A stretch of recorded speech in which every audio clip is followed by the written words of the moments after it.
Use of definite article में हम लोग आज समझेंगे कि द का जो प्रयोग है, जैसा कि डिफिनिट आर्टिकल का क्रम जारी है और आप जानते ही हैं कि डिफिनिट आर्टिकल सिंगल है, वो है द के रूप में हम लोग यूज करते हैं। तो ग्रामर भी बतला रहा है कि द एक डिफिनिट आर्टिकल है। इसी क्रम में कह रहा है कि धार्मिक ग्रंथों के नाम के पहले द का प्रयोग आप करें। तो जैसे मान लीजिए कि अगर रामायण है तो लिखेंगे द रामायण, बाइबल है तो द बाइबल, कुरान है तो द कुरान, गीता है तो द गीता, तो पुराण है तो द पुराण लिखेंगे, चूंकि उसमें से आप जैसा समझिए लेकिन द का प्रयोग उसके पहले करना अनिवार्य है।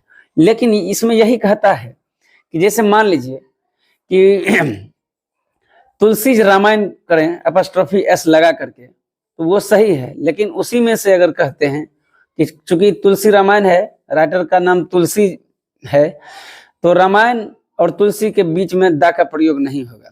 मतलब धार्मिक ग्रंथों के धार्मिक ग्रंथ में यदि राइटर का नाम जुड़ा हुआ है तो वहां द का प्रयोग ना करें।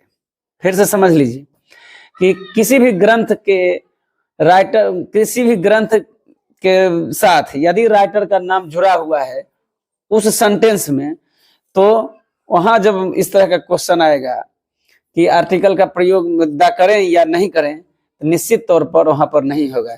जैसे मान लीजिए कि तुलसी द रामायण, यह इनकरेक्ट माना जाएगा।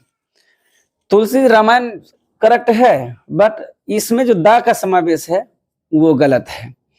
तो आशा करते हैं कि आप यह समझ गए होंगे कि द का जो प्रयोग है धार्मिक ग्रंथों के नाम के पहले किया जाता है, और यदि धार्मिक ग्रंथ के साथ लेखक का नाम आ जाए तो उसके पहले द का प्रयोग मना ही है, मतलब नहीं करें।